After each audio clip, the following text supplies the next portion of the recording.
Today we're exploring how attachment style relates to eating. This is one of the first posts where I share and discuss about my own attachment style, which really is one of the most important things that I've been through in terms of eating and helping people with eating, and how our early childhood experiences relate to eating. So this post is going to cover a few things. We're going to be covering my own history of attachment style, how to tell what attachment style you are, what is attachment style, and then some practical steps you can do to really understand attachment styles and eating, and why eating goes so well with attachment styles. So, what is attachment style? It's simply the relationship you have with your mother. It's the relationship you have with your caregivers. And what this does is how you relate to your caregivers. It forms the blueprint for how you relate to other people in your life. For me, my blueprint is a little bit screwed up, a little bit wrong in some ways. And I've been through about 4 or 5 years of therapy back in the day to help correct, to help adjust my default pattern to be a secure attachment style. So these are some words that you might not be familiar with. A secure attachment style. Well, what's the opposite of being secure? Turns out there's 3 types of attachment style. An attachment style is a science. It's well-grounded. There's 3 types. One is secure, another one is anxious, and another one is avoidant. And the reason I needed 4 or 5 years of therapy to correct and adjust my attachment style is because I was a strange hybrid. I was anxious and avoidant, and normally you're more on the one or the other. So basically, I had a really, really hard time relating to people. I had a really, really hard time connecting with people. And that was because of my default attachment to my parents. Through attachment, I was insecure and avoidant. So basically, I just got used to being alone all the time. That became my defense mechanism. And how I expressed my defense mechanism was that I'd always think, I'd always be planning, I'd always be organizing. And you might wonder how this relates to eating. Well, when you're always in your head and you are terrified, you're anxious of feeling negative emotions, anxiety, and you're avoidant, where you disconnect, you disassociate. This is a pattern of mine. I'll disassociate. Basically, if I feel an intense emotion, certainly growing up, this was my pattern. It's less nowadays, but an intense emotion, I would just forget. I would just zone out. I was disconnecting, it's disassociating. So when you either retreat into your head whenever you get anxious or disconnect, it turns out you don't feel your emotions. And as a result of not feeling my emotions, I became very susceptible to binge eating, which I did do for about 4 years in high school, and then a little bit in college as well. I was a wrestler, and I didn't realize this at the time, but I was stuffing down emotions all day. Stuffing down emotions all day. Not feeling emotions. I didn't know how to feel my emotions. I didn't know how to feel my body. I was smoking weed. Because when you stuff down your emotions, they're still there. There's part of you that doesn't like those emotions, and then you eat or you smoke weed to make those emotions go away. So I've been through attachment, I've been through eating. I've never been overweight. Some people ask me that. How can you help people who are overweight and binge eating if you've never been overweight? And the answer for me is, I've been through hell and back trying to reconnect with my body. And the reason I'm able to sit here on this meditation cushion and talk to you about these painful topics. These are painful topics. to talk about is because I've been through it and it's worth it. When you go through attachment style, when you are reconnecting to a secure attachment, how the basic process of this is you re-experience pain, you re-experience trauma, you reconnect with your emotions, and oftentimes it's painful. And I had to do this. You have to rewire your brain.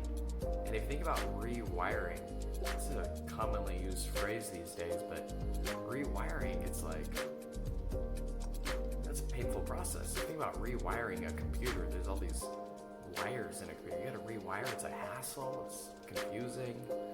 There's electricity. You might get shocked. I mean, rewiring is a painful process. But the skills of attachment and eating, they go hand in hand together in such a powerful way. So that's a little bit about my history with eating and attachment. I want to just give a few quick examples about how eating and attachment go together. If you have an anxious mom, she might be constantly badgering you about your weight, about your food. She might be constantly making decisions for you. And this anxiety, you might pick it up. That would be anxious attachment. And so perhaps she wasn't there to nurture you and give you care or support. Maybe she got upset at you because she got anxious, she got upset when you were upset, it just escalated. And so maybe you turned to food because food was safe and predictable and quiet and it didn't bug you. Our attachment patterns directly relate to our eating patterns. Perhaps you were avoidant. Perhaps you were neglected. Perhaps when difficult things came up, your parents left you. The food was always there for you. It never abandoned you. It was there whenever you needed it. It's easy to turn to food to manage those difficult feelings. And reconnecting to this place that's still there within you. That is the work of attachment. That is the work of eating. It really is. You can learn to tap into these hard places, to feel and to let be. But as you go through this process, you heal. The pockets of pain evaporate. And you're able to express yourself better in life, a lot better. You're able to stop binge eating. And it's a beautiful, beautiful process. So, we've covered a little bit about attachment styles. I've shared a little bit about my own journey. We've talked a little bit about why food and attachment are so related. If you are interested in learning about your attachment styles, I'll put a link down below.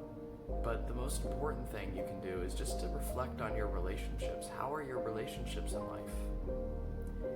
If you're securely attached, you'll probably say they're all right. They're good. If you're anxious, you might be worried about your attachments, about your relationships. And if you're anxious or if you're avoidant, you might not really have that many close relationships. You might always be independent and alone. That's actually my default pattern too, being avoidant. I'm oftentimes alone. I'm often too independent. And this is an ongoing thing for me. You know, these default patterns. I've made a long ways in becoming more secure and working through my own attachment issues. But it's just tough stuff. You can make great progress, but you shouldn't ever really expect to never be anxious again or to never be lonely again. It's just not the way things work. I don't want to give you a magic pill. I don't want to make false promises or anything like that. But I do want to give you inspiration and hope Because when you work on your eating, it impacts your relationships. Let's be clear. How we show up in eating is how we show up for ourselves, and how we show up for ourselves determines how well we can show up for others. So if you're eating out of control and you're not sure why, and you're trying to figure it out, let me give you a big clue. A big part of it is your relationship to feelings, or your relationship to yourself, your emotions. And your relationship to your emotions, these feelings, it's in large part determined by your attachment pattern, the relationship you had with your caregivers. So, have hope. Have hope. Perhaps this video is a little bit different than my normal videos, but it's okay. Have hope, because you can be normal.